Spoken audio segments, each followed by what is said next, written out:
Okay, it's just turned 11, and I think everyone everyone in health and social care and things are very busy people. So we'll make a start and let people join as they log on. I'm Dr. Richard Cullen. I'm a GP in Rotherham, and I'm also the CCA for South Yorkshire ICB.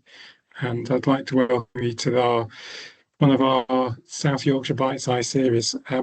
Today's session will be on empowering families through digital innovation. And we're covered by a presentation from the Joy Parenting Club, and be followed by a Q&A. This is one in a series of presentations that highlight research and innovation and best practice across the South Yorkshire region, and will run weekly until January 26th, with each month focusing on the themes of cancer, children and young people, prevention, workforce, and the economy. And in line with the 10-year health plan, we want to maintain the energy around the innovation as a national priority. As innovation drives progress, enhances problem solving, and fosters growth, which will support our health and care industry. We hope you'll feel inspired by today's speaker and gain insight into the research and innovation delivery and can take away tips to use in your local workplace or system. So what I'll do is hand you over to Sam, who's going to talk and give a presentation about empowering families through digital innovation. So over to you, Sam, to introduce yourself and let you go ahead with the presentation. Brilliant. Thanks, Richard. And thank you to those here this morning. Yeah, really excited to be virtually here with you today and introducing you to two new digital innovations to support young families. So I'm just going to share my screen. Bear with me 1 second so I can pull up the presentation I wanted to walk through with you. Okay. All right, so the first of these will be about Heba. Now, Heba is a digital platform that specializes in supporting families of children with additional needs. I founded Heba about 3 years ago, and we've since actually excitingly this summer merged with a larger parenting organization called Joy. And at Joy, alongside Heba, we're expanding our digital support to general parenting beyond supporting specifically families of children with additional needs towards general parents, particularly with a focus on new families, building out the Joy platform. And I'll cover that in the second half of the presentation as well. And there'll be time for questions at the end. So anything that comes to mind, please make a note. We can chat about it after, and I'll share my email at the end as well. So you can get in touch with me. I'm always happy to have a chat. Very quickly, a little bit about me. So as I mentioned, my name is Sam. I'm one of the co-founders of Heba and now work at Joy Parenting Club. For me, I grew up seeing how for the 1 in 6 children with a developmental disability and or a health condition, well, for them, their families are instrumental in supporting their care. I started my professional career working in non-clinical roles across the NHS, helping with STPs, now ICSs, in acute trusts with wait lists and so on.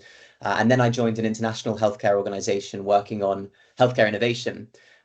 But as I mentioned, I have a personal interest in this, focused on children's care. I've spent years working in London, where I'm calling you from, for a charity that supports children with developmental differences. And that partly came as a result of growing up with a mum who spent her career as an occupational therapist, supporting individuals with complex epilepsy. And that's what led me to founding Heba 3 years ago.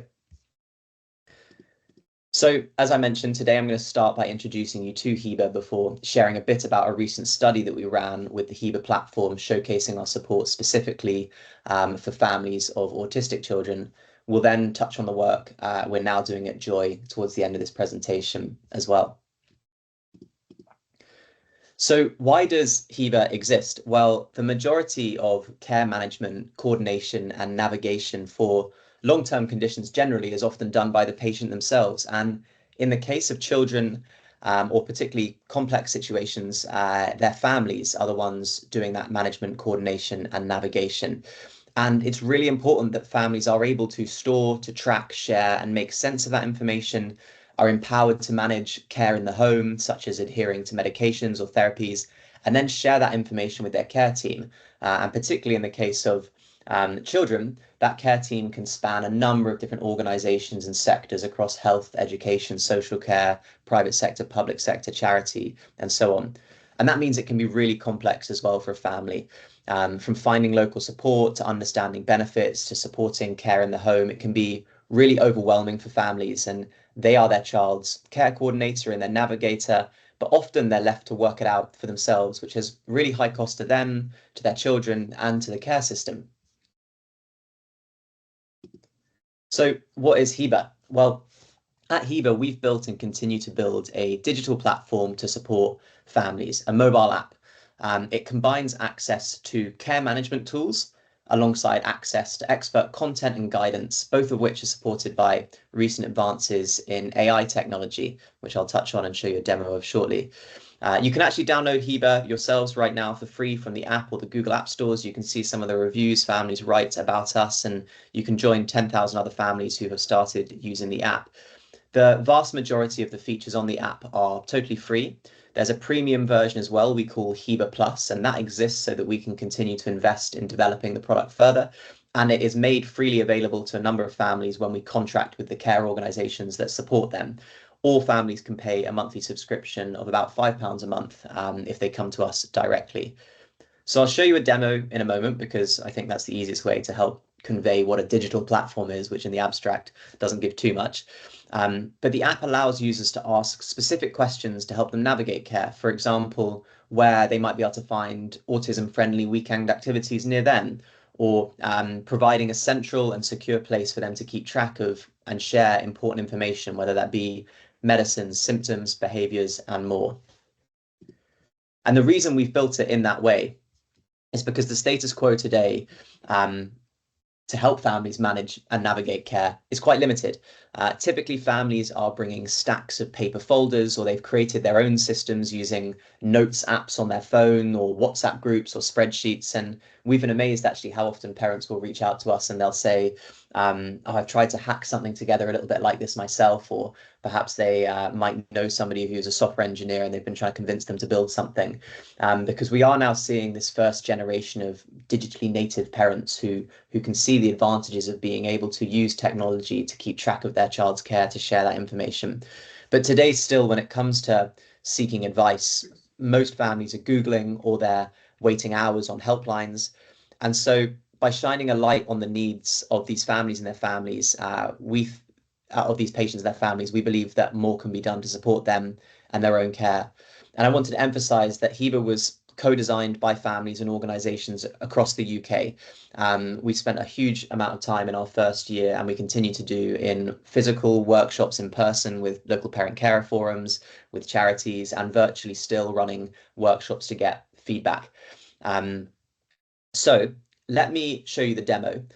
One of the parts that I'm interested in showing you, because it's related to some new technology, is the introduction of some of the large language model AI components, and you'll see them in the demo. But what we're very proud of being able to facilitate is, in a secure way, having that technology interact with local special educational needs and disabilities guidance and your own profile. So what I mean by that is you can speak to the Heba app to ask specific questions about local support, and it will be able to pull that information from your local offer where you are if you've enabled your geographic location. You can also use it to interrogate information that you've entered into the app. So when was the last time that I logged a seizure, or could you create a summary for my upcoming GP appointment of my medication adherence? It can act in a very personal way to allow you to get access to your own health information.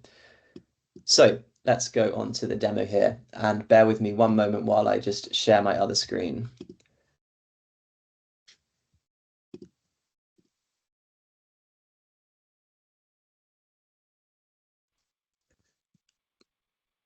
So you should be seeing a YouTube video. I'm going to play it. Any issues, guys, just shout, but hopefully this should work. Hi, I'm Sam, the founder of Heba. Thank you so much for joining our platform designed to support families like yours. The Heba app is designed to give you the tools to manage and coordinate care, identify trends and patterns, and access resources that can help you to support your child. Let me show you really quickly. When you open up the Heba app, you can set up your profile and invite others to join you on the app via the Care Circle. You can then use the app to help with tasks and reminders, such as for medications, to track anything important that you might wish to do, share that as you like, and use it to identify patterns and trends. You can then ask Heba via the chat function to help identify what might be causing those patterns, trends, or behaviours. Ask Heba to provide parenting advice tailored to your child, or to help you find local support. The more you use and interact with Heba, the more personalised that advice will be to you. Our team here is built from personal experience caring for children, and we'd love to hear from you so we can keep learning and improving. Please don't hesitate to reach out to us. Cool. Well, hopefully that gave you a flavour for what it is we've built and what's being used. And I'd encourage anyone who wants to learn more, check out our website. You can look through the FAQs, you can see further demo videos of features, or just download the app for yourself, try it out, and let us know any feedback. So moving on, since launching Heba in 2024, so we spent a long time in 2023 really designing and testing the platform, but since launching in 2024, Heba's now supported hundreds of thousands of app sessions, and we're really proud of the response. Hopefully you can see some of this and it's not too small for you, but if not, like I say, go onto our Google App Store reviews or our Apple App Store reviews, and we've been very proud to hear users describe Heba sometimes as word for word every special needs parent's dream. We've got industry-leading user engagement rates. We're rated 4.9 stars on average across app stores from hundreds of reviews, and you'll be able to see those in the UK, but that includes also in the US, in Australia, Canada as well are our markets. You'll see sometimes Heba referred to as Hebe. That was because we had to change our name because we were unaware of Hebe Scrub, which caused us some grief, but we're now Heba and sometimes referenced as Hebe. So one thing I'll mention here, because we know how important it is, and we've held that at the core since we started, is ensuring that data security is prioritized. We can go into detail on this, I can send further information and more, but you'll see some of the steps that we've taken and prioritized to do so, including being compliant with the NHS digital technology assessment criteria, having a clinical safety officer, and so on. So wanted to make sure we covered that. Now, one of the things that I wanted to share with you today were the results of a study that we ran showcasing the positive impact of a care coordination platform like Heba on families and healthcare systems. With the support of Innovate UK's Biomedical Catalyst programme, we built the first version of Heba and were then able to run a feasibility study of the platform's use in families with a recent diagnosis of autism in their child, and then a health economic evaluation with York Health Economic Consortium to make the case to care organisations to adopt, commission and promote tools like Heba. We wanted to show feasibility of the use of a platform like this in parents and families, and it was with the intention that initially in parents of children with autism as a kind of beachhead population, but with a view to then expand to any care navigation scenario across conditions and beyond children's care into adult and the elderly. One thing I thought I'd mention here, and we can talk about this if there's questions at the end, but the sorts of families that we're supporting is very varied. I founded Heba largely because of experience working with children with kind of complex medical conditions, physical disabilities, particularly cerebral palsy. But the majority of, I would say the majority, probably 60% of families using Heba are doing so for children who are with ADHD or an autism diagnosis, as well as a number of other conditions, children's cancer care, diabetes and more, anything where it would be helpful to help coordinate care information. And so part of the intention of this study was to begin showing it and then expand thereafter in other use cases as well and run a statistically significant study. So with the support of a brilliant charity called Differing Minds, we recruited 20 families whose children were under 13 and had received a diagnosis of autism in the last 12 months. They used the Heba app over 3 months, and another brilliant organisation called Prova Health, who are an independent clinical evaluation team, collected data from them, worked with them through surveys, focus groups, and interviews. But this slide here is really to showcase that before these families even started using Heba, we wanted to emphasize the need. So Prova Health, when they were initially recruiting with us, found that 80% of these families reported needing help coordinating care, and 85% reported how there was significant need for support with organisation as a parent of a child with autism, but less than half of them felt that they had that support they required. And I'm sure you'll all be familiar, but you'd only need to Google SEND, special educational needs and disabilities, to understand the demand and the lack of the support for families. It's all over the news and government priorities. Some of the busiest Facebook groups and communities you'll find are on this topic as well. So our recruitment process emphasised that need even further.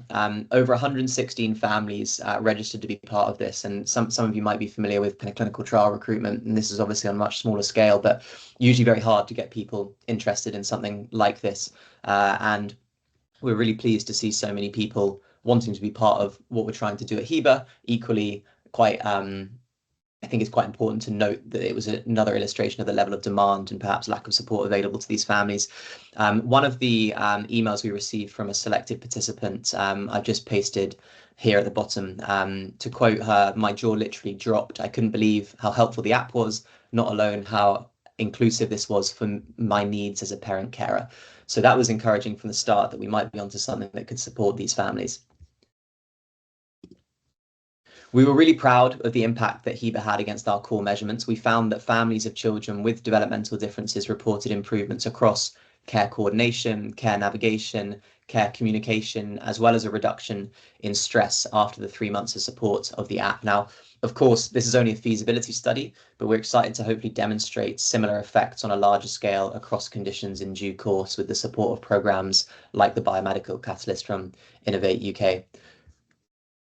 We also wanted to point out YHEC, York Health Economic Consortium's analysis of the potential impact of a solution like Heba at scale in terms of improved efficiencies of care communication, improvement of care outcomes leading to reduced utilisation, to estimate the impact that Heba could have if implemented across ICSs in England. Now, further research is absolutely needed to strengthen the validity of these assumptions, but we're excited to do that. So, as I mentioned at the beginning of the presentation, we're really pleased to share that over this summer, Heba and the technology that we've built here and the team have joined a larger parenting organisation called Joy Parenting Club. It's really exciting for us. It gives us the resourcing to reach more and more parents and build better and better tools. And what that means, well, the Heba app still exists as a standalone app, still specialising in supporting the care of children with additional needs. But now we're at Joy. Alongside Heba, we're expanding our support to general parenting. We know that, and this was the experience with Heba, the challenges that we've outlined are not unique to parents of children with additional needs, and that lots of families were using Heba for children who might not have a diagnosis. And so what we want to do with Joy is provide that digital support, that accessibility to parenting generally. And at first, we have a particular focus on new parents in the first few months of being a mum or a dad, all the learnings and changes that accompany that. And as I mentioned, the premise of Joy Support really kind of builds on what we do at Heba, that behind every child are parents looking to do their absolute best, but often lacking access to the expert support or the tools or the information that they might need.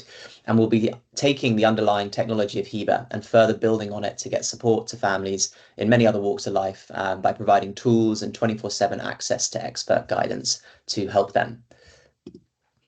The first thing that we're focused on doing as we build the Joy platform is bringing this 24/7 access to genuinely expert advice, spanning parent coaching to specialisms such as feeding, sleep, child development, and in due course more and more over time. But our early focus, as mentioned, is on new parents. So in particular, we're finding lots of demand for feeding and sleep services. But what does that mean as a digital offering? So Joy is based around some of the technology that we were building at Heba with regards to AI that I touched on earlier, and some of the advances that we've seen in the technology industry generally, which allows us to really scale access to expert advice in a way that wasn't possible before.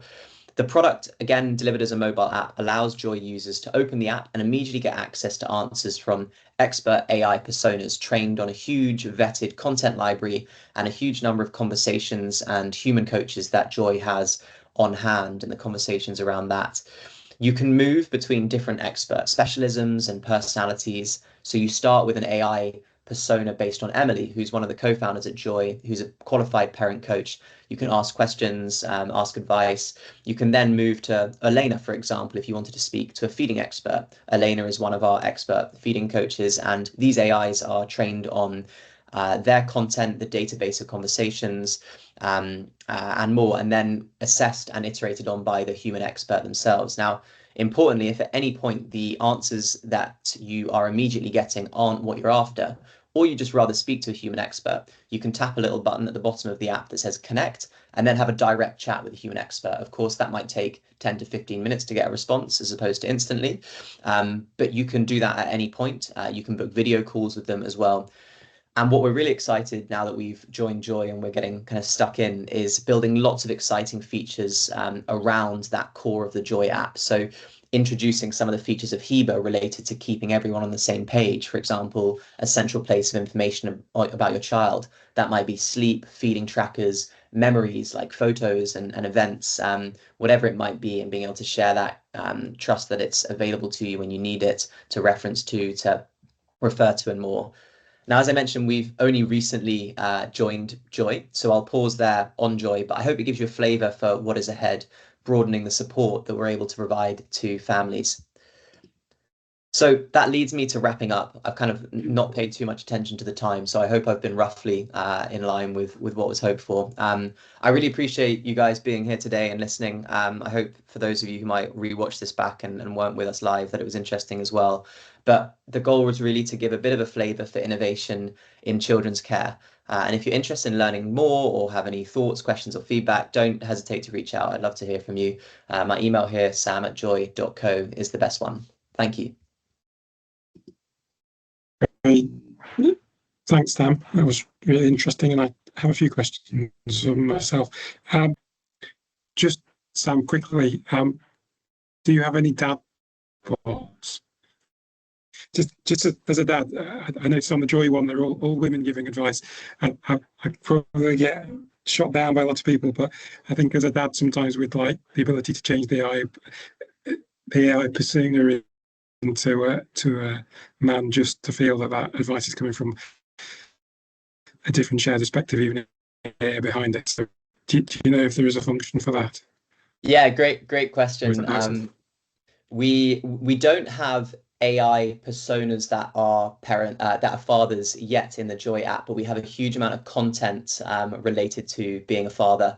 And what that means is that if you were to be using the Joy app as a father and you were to ask a question related to fatherhood, the persona would be able to bring that up for you and share it with you initially as a direct answer, and also then point you in the source direction so you can open up that content, the videos related to it, the articles and more. And then what we'd love to do over time is build these personas out so that absolutely you could have one that is based on an expert and is trained by an expert in being a dad. And then just as my kids are now growing up, grandparent access to the Heba app is very specific because I'm a bit of a nerd. If the grandparent actually opens the app themselves, do we create multiple records for the same child, or is there a way for the grandparents, without invitation from the parent, linking in with being linked in with the parent one, or is there a way to link?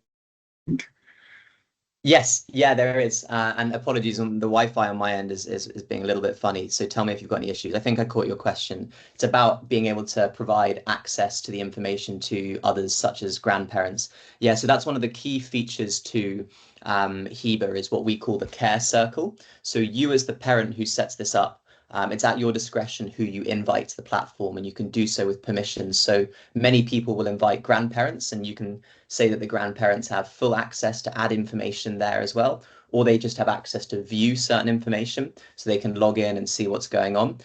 It's at your discretion. But what we also allow in the app is actually for you to just export and share information securely. So you might just want to export a PDF of medication record over the last month. So rather than needing to add somebody to create an account and log in, we know that often that information just needs to be shared with a care professional, and you can export it. So to answer your question, that's a really common request, and hopefully we've built it in a way that means that it works from a number of perspectives on how best to share that information. Thanks. There's a question in the chat from Julie Jones. Who is entering the local services advice, etc., into Heba?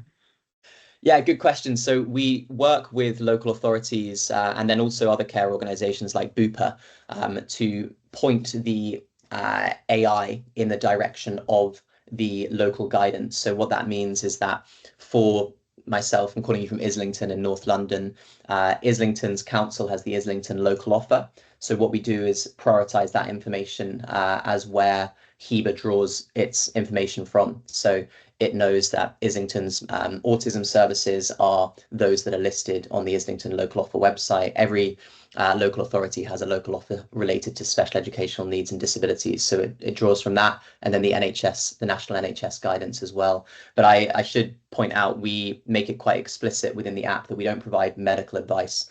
And so if a user were to ask a question around that, we would make it clear in the response isn't a medical service. So we don't venture too far into the healthcare side of things, but with regard to local services, local advice, we draw from what is available from the council. And the way in which it knows what location you're in is if when you're in the app, you ask that question, it'll say, are you okay to enable location sharing? And then it'll know that you're in Islington. If you say, no, I don't want to enable location sharing, it'll just ask you where you are, and then it can pull up Islington's local offer information for you. So I hope that answers your question, Julie. Natalie, are there any other questions? There are indeed. They're just in the Q&A, but what I'll do is if I just read them out. So this one's from Becky. Becky says, thank you, Sam. It's encouraging to see a successful example of technology being used to support families. The positive feedback you've received really speaks for itself, so a bit of feedback there. Becky's interested to know, during the design and development process, how were economic barriers such as access to devices or reliable internet considered? And have you encountered any challenges with families being unable to use the app due to these limitations? And if so, how have you addressed these? Yeah, great question. And I think it's something that is often not thought of from an early stage, the fact that, not everyone has an iPhone. So why is it so often that it takes several years for a health app to decide to go beyond iOS to Android? And so one of the first things we did in our first year was spend like 6 months going to workshops with local parent carer forums to try and hear about, actually, if we were to build a kind of whizzy 2025 mobile app, is that actually something people are going to be able to use? And we did hear feedback such as the fact that I'm in the countryside and I have really bad 4G, 5G, like how can I trust that I need this? Or for example, one of the things that came up was I might want to use this app when I'm sharing, we have a digital care passport. I want to share my digital care passport when I'm in a hospital situation, and most of us probably know that there are parts of hospitals where there's no signal, so like how are you going to use it? So we made sure that from the start Heba has a no signal mode, so you can still get access to the information. You can open the app when you're in somewhere, when you're in airplane mode, and get information that you need. So that was one of the first things. Let's make sure that it works in situations where there's not 5G internet and more. And we also made sure that we launched simultaneously with both Android and iOS. As I mentioned, a lot of the time, it is easier just to start with iOS as a system to build mobile apps on. It's less variety in the devices, and therefore it's a more straightforward process. But we made sure to build both Android and iOS to try and make sure that we could cover as many people as possible. Of course, that's not to say like everybody has a smartphone. Some people don't have a smartphone, and in those situations, Heba would not be able to be used. But we do know that increasingly the majority of people do have access to a smartphone of some kind, and so we've tried to build something that can support them, acknowledging that it won't reach everybody, but the intention really is that if we can support the 80+%, 90+% of people with a smartphone, hopefully that might be able to free up capacity in the system for the telephone helplines that are currently overrun, or the in-person support services for those that have less digital access.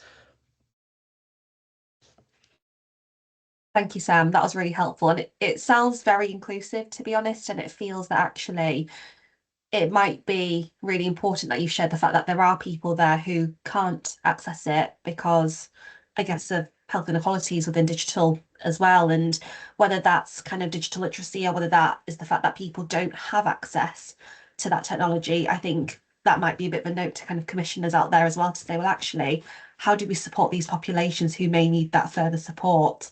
But that was really helpful. Thank you. I'll say it's one other thing that I think is quite important here is also about languages.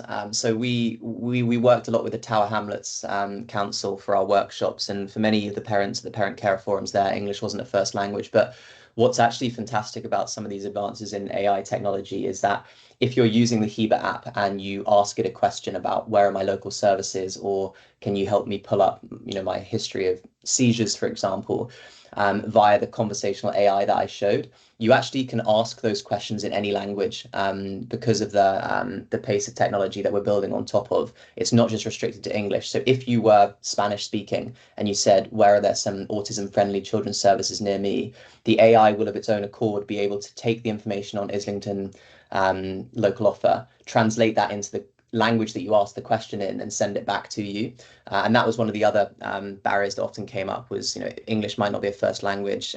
Is Heba multilingual? Well, actually, these advances in AI really mean that technology can be from a very early stage, rather than us needing to manually rewrite the whole app in a different language every time we choose to go to a different language. Brilliant. Thanks, Sam. I do have another question. So Maria asks, how does the platform ensure inclusivity, especially for families who may face digital exclusion or language barriers? Oh, we've just answered that. Okay. Question after. We've got a question from Lizzie. Thank you for your question, Lizzie.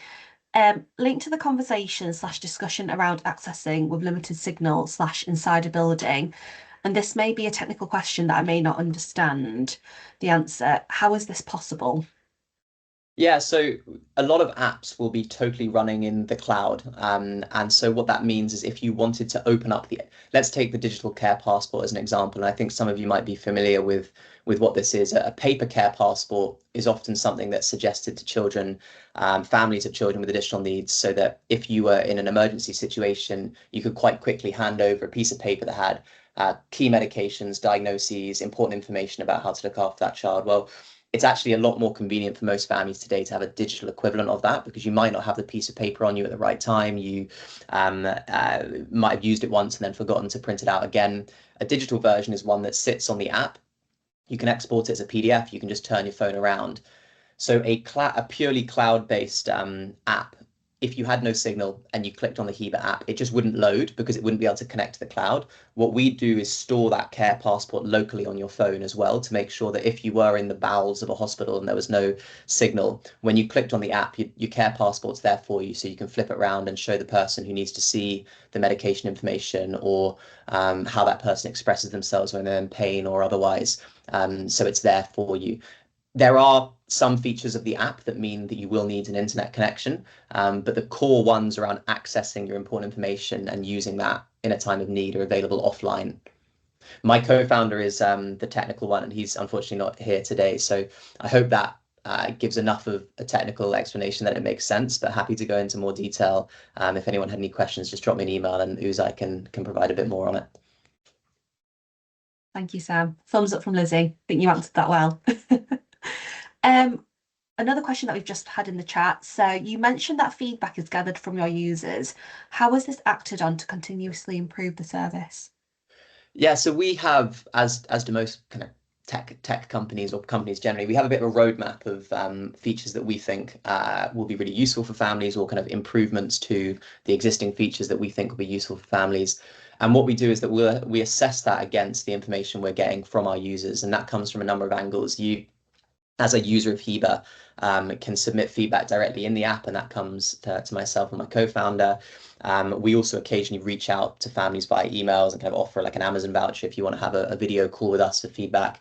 And also by the App Store reviews, we can start to see the sorts of things that people want and don't want. And so essentially, we'll just do a review every month or two against, okay, what's our roadmap looking like that we believe, based on our understanding of the app and our users, is important for us to work on. And then actually, what are we hearing kind of in the real world? And what's really helpful to us is some of these grant-funded programs like Innovate UK's Biomedical Catalyst, which is actually something that people don't know is going to continue, unfortunately. But what that allows us to do is have dedicated resource explicitly to bring in an organization like Prova Health, who are experts in collecting feedback and then channeling it to organizations like us so that we can then factor it in to our product roadmap. So that's how we go about it. Thank you, Sam. And then final question that I can see is, what have been the biggest challenges in embedding this into clinical pathways? There's a few. I think one of the things we started doing from the outset was to make sure that Heba would work and be helpful to families regardless of whether it was embedded in a clinical pathway or not. So I mentioned earlier about how a number of families we see today, they are already coming up with their own systems that work standalone, whether it's a WhatsApp group or an Excel spreadsheet. We know that parents want this and they use it, whether it's a paper book. So we wanted to build something that could work standalone, whether or not it was endorsed by or linked in with a GP, or whether it was their local kind of charity care provider. And I'm glad we did, because it's been very quick to get thousands of families downloading this. It's been very slow to be able to contract with NHS organizations, because understandably there are processes we have to go through from a data privacy perspective, and you'll see we've now achieved those, and then procurement cycles and more.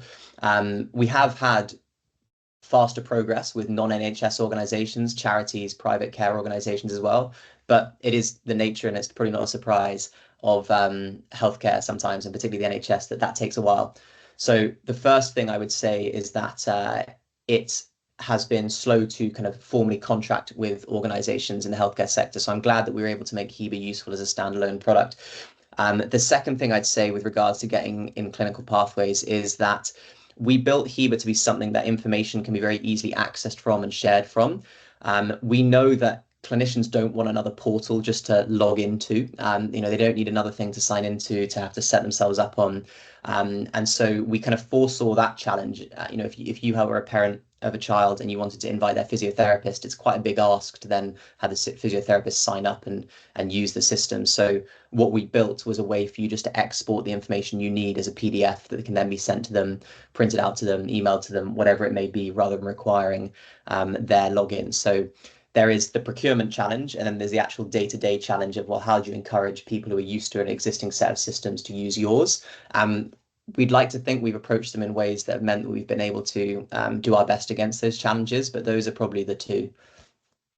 Thank you, Sam. It sounds like you are doing what you can when it comes to kind of overcoming some of those system barriers. So yeah, that's really, really great to see. I'm conscious of time, so I will pass everyone back on to Richard. Thank you. Thanks, everyone.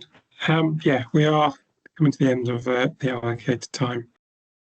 Great. So just takes me to thank our presenter, Sam, for a really interesting and thought-provoking new app that certainly with all the patients at the GP, I see the GP who are on the various waiting lists and are waiting for the various diagnosis or support, that this would be incredibly useful for. Thank you to our Health Innovation South Yorkshire putting it on, and the support they're given to organising it. And thank you all for attending. Just a reminder, all these webinars will be uploaded onto the Hub website, and they will be available, and the website addresses, everything are there in the chat. But otherwise, I shall let you go back to all our very busy lives. Thank you very much. Have a good rest of the day.